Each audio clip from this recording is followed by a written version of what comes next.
살아가면서 뉴스나 사람들을 보며 이렇게 유심히 지켜보게 됩니다.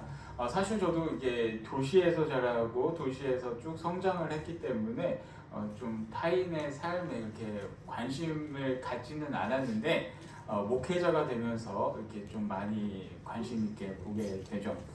근데 어느 날 TV를 보게 됐는데 거기에서 나오는 사람이 어떤 사람이었냐면 서울에 이제 좀 부유층이 살고 있는 그런 곳에 사는 사람이었습니다.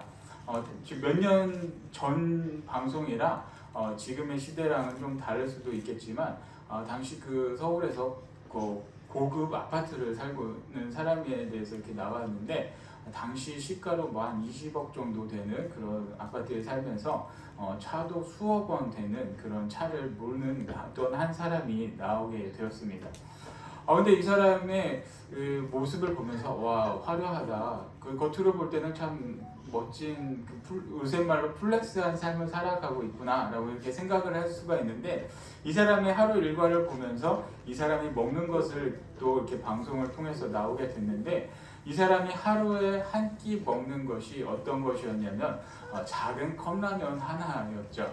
겉으로 보기에는 뭐 이렇게 정말로 대단해 보이는 것처럼 보이지만 그 사람의 삶을 자세히 살펴보면은 라면 하나로 한 끼를 때우는 그런 애매한 삶을 살고 있었습니다. 근데 겉모습만 보면 와 나도 저렇게 되고 싶다 이런 생각을 할 수가 있죠. 여러분들은 어떻습니까? 이런 모습을 보면 좀 부러운 마음이 드십니까? 아니면 안쓰러운 마음이 듭니까? 한번 생각해 보세요. 그리고 이제 제가 신학교에 가면서 또 다양한 이렇게 사람들을 만나게 됩니다.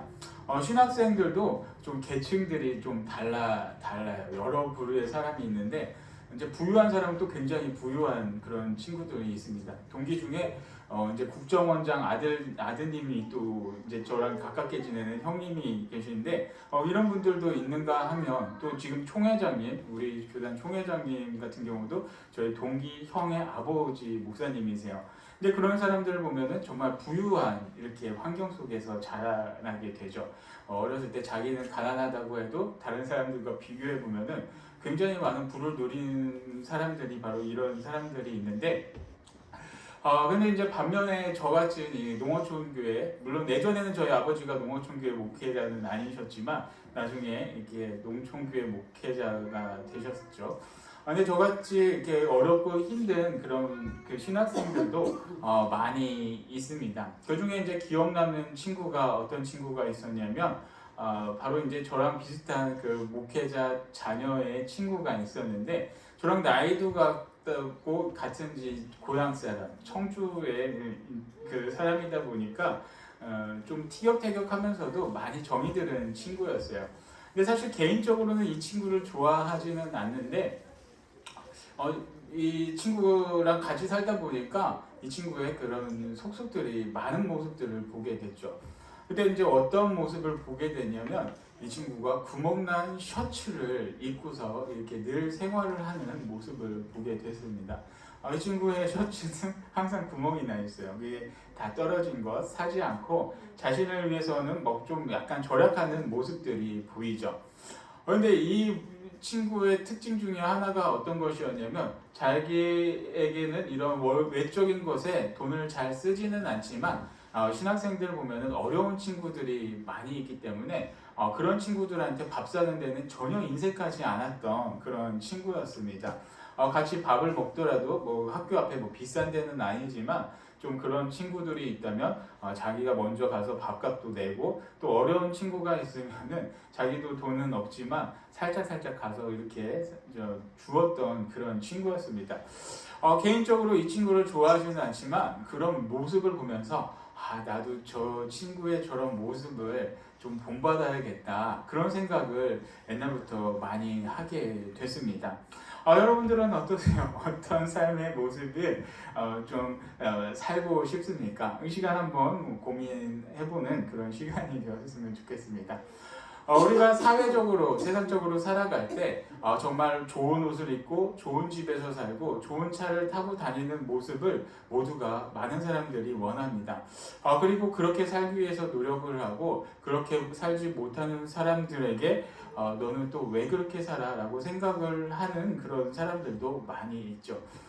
그러나 교회에서 가르치는 것, 교회에서 예수님께서 말씀하시는 것이 어떤 것이냐면 바로 이제 예수님의 헌신과 사랑을 말씀을 하고 또 이웃에게 은혜와 사랑을 나눌 것을 성경에서는 계속해서 말씀을 하고 있습니다. 그래서 이 두 가지의 사상은 정말 만나기가 힘든데 여러분들의 마음속에 심령 속에는 정말 예수님의 사랑이 가득 넘쳐서 나누고 베푸는 그런 은혜가 여러분들에게 가득하길 축복합니다. 오늘 고린도 후서의 말씀을 보면은 또 그 사도 바울의 그런 기록들이 여기에 남겨져 있습니다. 이 고린도 전서와 고린도 후서는 우리가 잘 알고 있듯이 사도 바울이 고린도 교회에 쓰는 편지였습니다. 근데 이 고린도 교회를 누가 개척을 했을까? 우리가 사도행전을 보면서 알고 있습니다. 근데 사실 이게 저도 2시간 전에 이야기해도 기억 못하는 것들이 상당히 많이 있는데 혹시 이 고린도 교회를 누가 개척을 했는지 기억나시는 분 계시나요? 없어요? 없어요? 네, 그렇죠. 전에 사도행전을 보면서 말씀을 나눴는데 사도 바울이 개척을 하게 됐었죠.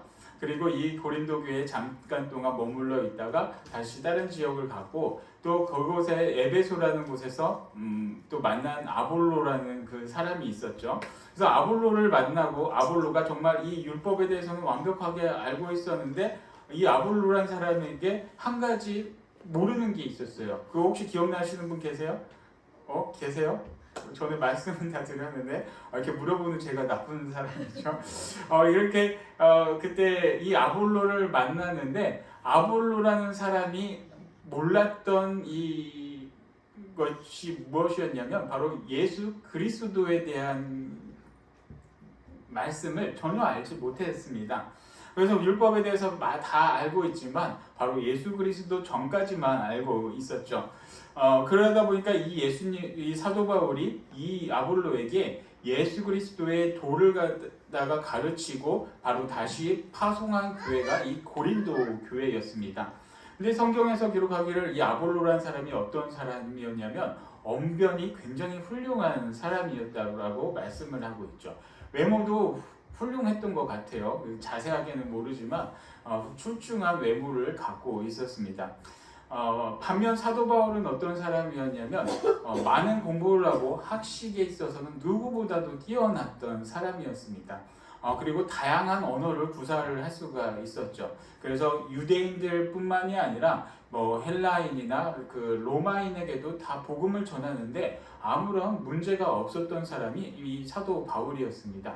다양한 언어를 할 수 있었던 사람이 사도 바울이었는데 반면 한 가지 그렇게 다양한 언어를 구사할 수 있었던 능력을 갖고 있었지만 우리가 생각을 해보면은 하나님께서는 한 사람에게 모든 것을 다 주시지는 않으셨죠. 왜냐하면 인생이라는 게 유한하기 때문에 한 사람의 모든 정보를 이렇게 다 습득할 수는 없습니다. 그렇기 때문에 사도 바울에게 모자란 것이 뭐가 있을까 이렇게 생각해 보면 머리가 모자라죠. 머리가 뭐냐면 머리숱. 머리가 없는 사람이었어요. 그래서 사도 바울이 대머리라고 이렇게 이야기를 하고 있는데, 이제 대머리라는 것은 이제 머리가 없어서 다른 거 다 떠나고 외모가 조금 볼품이 없었던 그런 사람이었습니다. 외모가 볼품이 없었고 많은 언어를 구사한다는 것은 그만큼 자신의 모국어에 대해서 조금 서투른 그런 게 있었습니다. 그러니까 앞에 나가서 글은 너무나도 잘 쓰지만 유대인들을 대상으로 해서 복음을 전하기에는 말이 조금 부족했기 때문에 언변이 그 유대말로 하는 것이 그렇게 좋지가 않았었죠. 그러다 보니까 이 고린도 교회에 어떤 문제가 생겼냐면은 바울이 개척했던 교회였지만 바울이 떠나고 나서 아볼로라는 사람이 오면서 교파가 확 갈라지게 됩니다. 어떤 사람들은 바울을 추종하는 사람도 있고 어떤 사람은 우리 아볼로를 추종해야 돼. 아볼로가 최고야. 바울은 생긴 것도 못생기고 말도 잘 못하는데 우리가 왜 바울을 따라? 그런 여러 가지 교회 내에 갈등이 많이 생기게 됐었죠. 어떤 사람은 베드로를 따르는 사람들이 있었고 어떤 사람은 할 거 없으니까 우리는 그리스도파야 라고 해서 이렇게 한 4개 크게 4개의 파로 이렇게 나뉘게 되었습니다. 그래서 맨날 그 교회에서 분쟁이 일어나고 다툼이 많이 이렇게 생기게 됐습니다. 그러니까 바울이 계속해서 고린도에 편지를 쓰게 돼요. 이 성경에는 기록되어 있지 않지만 고린도에 편지를 3번을 쓰게 됩니다. 그처럼 이렇게 고린도가 많은 분쟁이 있었던 그런 교회였죠. 그러다 보니까 이 고린도 교회에서 사도 바울의 그 사도성에 대해서 회의감을 갖게 되는 거예요. 정말 저렇게 못생긴 사람이, 저렇게 말도 잘 못하는 사람이 정말 사도이고 예수님을 만난 사람일까? 이런 의문점을 갖게 되었습니다. 그래서 이 고린도 전서와 고린도 후서 1장씩을 잘 보면은 이 사도 바울이 계속해서 강조하고 있는 게 무엇이냐면 자신이 예수님을 만나고 사도가 된 당위성에 대해서 계속해서 기록을 하고 있죠. 왜? 자신의 사도성을 인정하지 않은 교회이기 때문에 바울은 내가 예수님을 만났고 내가 하나님의 파송을 받은 자라는 것을 이 고린도 교회에 강조하기 위해서 계속해서 기록을 남기고 있습니다. 그런데 이제 지난주에도 말씀을 드렸지만 사도 바울의 일생을 보면은 어떻게 보면은 애매한 그런 삶을 살았었죠. 바울이 어떤 사람이었냐면 지금도 말씀드리지만 당대 최고의 학자였고 그의 아버지는 많은 부를 거느려서 또 로마 시민권을 샀기 때문에 그가 태어날 때부터 로마 시민권으로서 태어났던 사람이 이 바울 사도였습니다. 그리고 많은 것들을 공부했던 사람이 이 바울 사도였습니다. 그런데 예수님을 만나고서 자신이 이 모든 것을 내려놓고 다 복음을 전하는데 자신의 모든 것을 바쳤죠. 그런데 이 바울이 이렇게 생각을 해보면은 정말 힘들게 매맞아가면서 복음을 평생을 전하면서 1만 킬로를 다니면서 복음을 전했는데 말씀을 조금 더 생각을 해보면은 이 사도 바울이 그렇게 살지 않을 수도 있었다라는 사실입니다. 그것이 무엇이냐면 바로 빌립보 교회를 개척했을 때 그가 그곳에서 만났던 여인, 우리가 사도행전을 통해서 알 수 있는 여인이 바로 루디아라는 여인이 있습니다. 자세 목감 장수였던 이 루디아는 막대한 부를 거느렸고 또 그 교회를 통해서 정말 이 바울이 평생 살면서 감옥에서도 그의 인생을 마칠 때까지도 그를 후원했던 교회가 이 빌립보 교회였죠. 근데 한번 생각을 해보면은 바울이 빌립보를 떠나지 않고 그 교회에서 계속해서 목회를 했다라고 하면은 이 바울은 정말 그 많은 대접을 받고 편안하게 인생을 살아갈 수가 있었습니다. 그리고 그가 떠났을 때 또 어떤 일들이 생깁니까? 바로 고린도에서 브리스길라와 아굴라라는 평생의 동역자를 또 만나게 되죠. 이런저런 상황들을 생각을 해보면은 바울이 한 곳에서 정착해서 목회를 하면서 떠나지 않고 계속 그곳에 있었다라고 한다면 바울은 고생할 이유가 전혀 없었습니다. 큰 교회를 거느릴 수도 있었고 그리고 그곳에서 많은 경제적으로도 평안함 그리고 많은 부도 누릴 수 있었던 것이 바로 사도 바울이었는데 사도 바울은 그렇게 살지를 않았습니다. 그러니 세상 사람들이 이 바울을 바라볼 때 어떤 마음이 들겠습니까? 답답한 사람, 한심한 사람, 왜 저렇게 살아? 왜 저렇게 고생하며 거지같이 옷 한 벌, 나중에는 서신서를 쓸 때 그런 편지도 써요. 나에게 옷 한 벌을 가져다 달라. 왜 감옥에서 추운 겨울을 보내야 하기 때문에 너무나도 추워서 옷이 없어서 자기 사랑하는 제자 디모데에게 옷 좀 갖다 달라는 그런 편지를 쓸 정도로 이 바울은 정말로 가난하고 힘들게 살았습니다. 그러나 다시금 말하지만 그렇게 안 살아도 되는데 그렇게 살았다는 거죠. 그러니 세상 사람들이 볼 때 얼마나 답답하고 한심해 보였겠습니까? 정말 저렇게 안 살아도 되는데 왜 저렇게 살아? 왜 저렇게 살지? 너 그렇게 살지 마. 너 너무 한심해. 너 그렇게까지 공부를 하고 그렇게까지 부를 누리고 또 그렇게까지 대접을 받을 수 있는데 왜 그렇게 살아? 사람들이 그렇게 그렇게 생각을 할 수도 있었습니다. 왜 그러냐면 바로 이 고린도 교회에서도 이 사도 바울의 사도성을 인정하지 않았던 이유 중에 하나가 바로 그 이유가 있었습니다. 또 예수님의 말씀을 가르치고 전하면서 예수님을 직접 만났던 사도라며 네가 사도인데 그렇게 대단한 사람인데 너 왜 이렇게 거지같이 살아? 너 왜 그렇게 살아? 그렇게 너 사도 바울의 모습 우리가 한번 생각해 보세요. 평생을 살면서 걸어다니면서 복음을 전했던 이 사람이 화려한 옷을 입었겠습니까? 아니면 많은 넉넉하고 풍족한 삶을 살았겠습니까? 때로는 노숙도 해야 되고 또 거기 가다가 배에 타가면서 맞아 죽을 수도 있었던 그런 일들을 너무나도 많이 겪었죠. 그리고 예수님을 전한다는 이유로 많이 맞았던 사람이 이 사도 바울이었습니다. 그리고 이 바울과 함께 다녔던 사람이 누가라는 사람은 의사였어요. 그러니까 이 의사가 같이 다녔던 이유는 이 바울이 몸에 잔병이 너무나도 많았습니다. 그래서 아플 때마다 이 바울을 돌봐주는 그런 역할도 이 누가가 했었죠. 근데 이러한 바울의 모습을 우리가 생각해 보면 어떤 모습이겠습니까? 또 머리도 없어요. 머리도 없고 또 외모도 화려하고 훤칠한 그런 사람이 아니었습니다. 그러다 보니 이 고린도 교회에서 이 사도 바울을 바라볼 때 왜 저렇게 살아? 저렇게 거지 같은 사람이 저렇게 볼품없는 사람이 어떻게 사도야? 나는 그 말을 믿을 수가 없어. 계속해서 이 사도 바울에 대해서 반대를 하고 계속 그에 대해서 속된 말로 태클을 거는 거죠. 그러니 바울이 얼마나 그 바울의 마음속에 그 분노가 이끌어오겠습니까?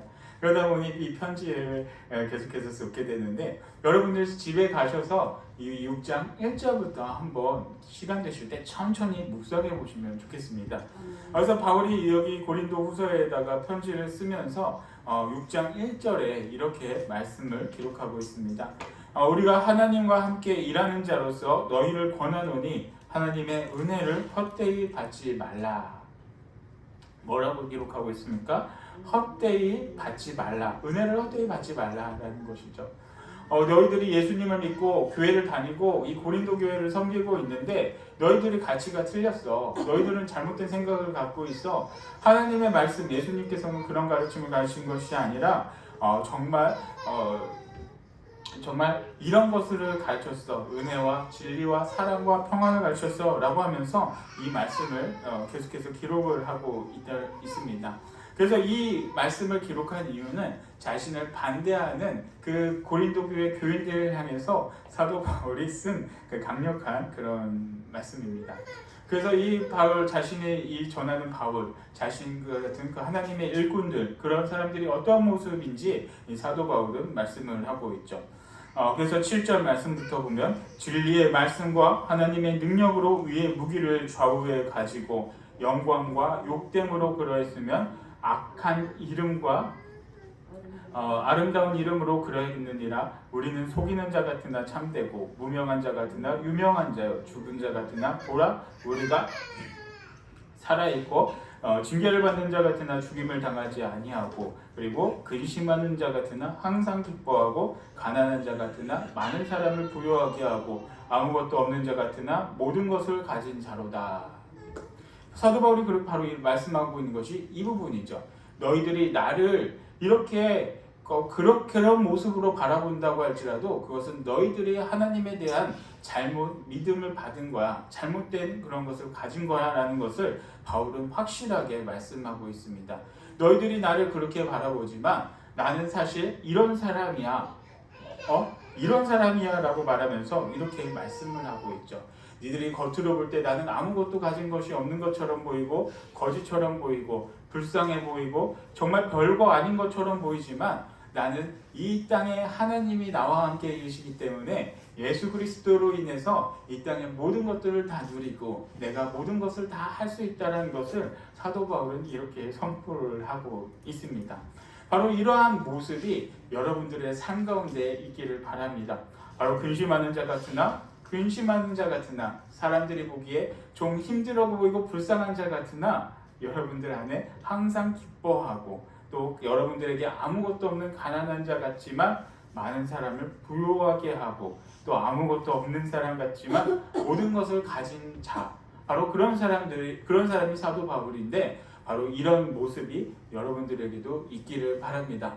세상이 바라볼 때 정말 나이가 별거 아닌 것처럼 보이지만 여러분들에게 주님과 동행하심으로써 이런 은혜가 있기를 축복합니다. 저희도 이 교회에 와서 이제 1년이 지났어요. 1년하고도 이제 두 주가 지났는데, 저희도 이렇게 한번 삶을 되살아게 보면서 많은 그런 생각을 잠깐 동안 했습니다. 저희도 물론 대전에서 이곳에 오면서 경제적으로 정말로 많이 이렇게 위축이 됐죠. 스승님도 많이 줄어들고 전체적으로 했지만 많이 줄어들었어요. 근데 저 한 가지 또 얘기를 하고 싶은 게 뭐냐면, 저는 그 전에 교회에 있었을 때 저희 목사님이 항상 외국으로 이렇게 나가셨어요. 휴가나 뭐를 항상 외국으로 돌아다니시고 뭐 이렇게 다니셨던 분이세요. 서울에서 목회하시고 용산 쪽에서 계시고 하다 보니까 이제 좀 그런 문화가 굉장히 익숙했던 분이세요. 근데 저도 이제 여기 넉넉하지는 않지만 서울에서 좀 살고 이제 대전에서 이제 그런 목사님의 영향을 받다 보니까 저도 이제 전교회 있을 때 휴가를 갈 때 항상 해외로 나갔어요. 외국으로 나갔었는데 돈이 있어서 나가는 게 아니라 저희 사촌 형님이 이제 대만에서 목회를 하고 계시는데 목회자들을 돌아다녀 봐요. 이렇게 다니면서 다 봐야 된대요. 그래서 그다음부터 계속 이제 외국으로 나가 휴가를 이렇게 가게 됐습니다. 그래서 이제 나중에 기회가 되면은, 지금은 아니지만 좀 경제적으로나 다 여유가 되면은 저도 나갈 거예요. 다시 코로나 이후로 제가 못 나가는데, 만약에 제가 이제 뭐 휴가 쓰고 나간다라고 하면은 좀 돈 많아서 그래 이런 생각하지 마세요. 돈이 없어도 모아서 저는 나갈 거예요. 봐야 되니까 이제 미리 혹시나 해서 미리 말씀을 드리는 건데. 근데 제가 그렇게 부교육자 생활을 하고 지금도 이렇게 생각을 하면서 제가 이렇게 경제적으로 넉넉하지는 않았던 것 같아요. 뭐 지금도 뭐 교회에서 뭐 제가 뭐 이렇게 크게 쓸 수 있는 것도 아니고 정말 아끼고 절약해서 이렇게 생활을 하고 있는데, 이렇게 제 삶을 이렇게 되돌아보면은 그래도 이렇게 모자라서 못하고 산 적은 없었습니다. 왜? 바로 하나님께서 어떻게든 다 이끌어 주신다는 거죠. 며칠 전에 우리 길 집사님이 저희 그 귤을 한 박스 이렇게 놓고 가셨는데, 저희는 그 애들이 많다 보니까 한 박스를 까놓으니까 한 이틀인가 3일 되니까 이게 다 없어져 버렸어요. 이게 다 없어졌어요. 이게 다 없어져서 귤을 살까 하다가 이제 제 친구가 귤 농장 하는 친구가 하나 있어요. 근데 얘네 귤은 수출하는 귤이라 좀 단가가 비싸요. 저한테도 예전엔 그냥 줄 때가 있었는데 어떻게 달라고요? 사야죠. 근데 고민이 되더라고요. 살까 말까 하다가 이제 다른 데 좀 인터넷으로 저렴한 데를 이렇게 찾다가 이제 주문을 딱 해놨는데, 어느 날 갑자기 저희 그 유성에 있던 어떤 집사님이 갑자기 뜬금없이 귤을 2박스를 이렇게 또 보내주셨어요. 그래서 바로 이제 제가 주문한 거를 취소를 하고 이제 또 그 귤을 또 맛있게 먹고 있는데, 제가 가진 거는 사실 없다고 하더라도 이렇게 필요할 때마다 들어오는 그런 감사함이 항상 있습니다. 그리고 저도 이렇게 받으면서도 항상 제가 마음속에 생각하는 것이 무엇이냐면, 내가 받은 것을 그냥 나에서 끝내지 말아야겠다. 항상 그런 생각을 저도 갖고 있죠. 그래서 누군가에게 좀 도움이 필요한 누군가가 있다라면 나도 흘려보내야겠다는 것이 항상 머릿속에 있는데, 그렇습니다. 하나님께서는 주님과 동행하는 삶을 여러분들이 살아간다라고 하면은, 여러분들에게도 비록 가진 것이 없고 아무것도 없고 별표가 없다라고 하지만 하나님께서 그냥 여러분들을 그대로 끝내주시지 않는다라는 거죠. 무언가 부족한 것이 있다라면, 하나님 말씀 가운데 살아갈 때 부족한 것이 있다라면 그 가운데 채워주는 은혜가 있을 것이고, 그리고 하나님께서 이끌어 주시기 때문에 그런 은혜들이 여러분들에게도 분명히 있다라는 것입니다. 그러기 위해서는 여러분들 조금도 힘든 상황이 있을 수도 있습니다. 세상을 살아가면서 부딪히는 많은 그런 것들이 있죠. 그렇지만 그런 것들 크게 신경 쓰지 마세요. 그냥 예수님만 바라보세요. 주변에서 뭐라고 하던 크게 신경 쓰지 말고 내 안에 있는 예수 그리스도를 여러분들이 확신을 갖고 살아가기를 바랍니다. 그때 바로 그 예수님께서 여러분들에게 이 말씀처럼 근심하는 자 같으나 여러분들에게 기쁨을 주고, 그리고 가난한 자 같지만 여러분들 많은 그런 풍성한 은혜를 여러분들에게 주리라 확신합니다. 여러분들 아무리 돈을 많이 갖고 있어도 뭐 합니까? 100억, 200억을 갖고 있다라고 해도 치료비가 뭐 100억, 200억이 나가면 아무것도 필요가 없죠. 건강한 것이 더 은혜고 여러분들이 활동하고 살아가고 여러분들에게 평안이 있는 게 더 큰 기쁨이고 감사함입니다. 여러분들 오늘 하루를 살아가면서 정말 하나님의 은혜 가운데 하나님과 동행하심으로써 이 바울이 고린도 교회에 보냈던 이 말씀이 여러분들에게도 임함으로써 정말 하나님의 큰 은혜와 평안을 누리며 살아갈 수 있는 우리 모든 신촌교회 성도님들이 되기를 축복합니다.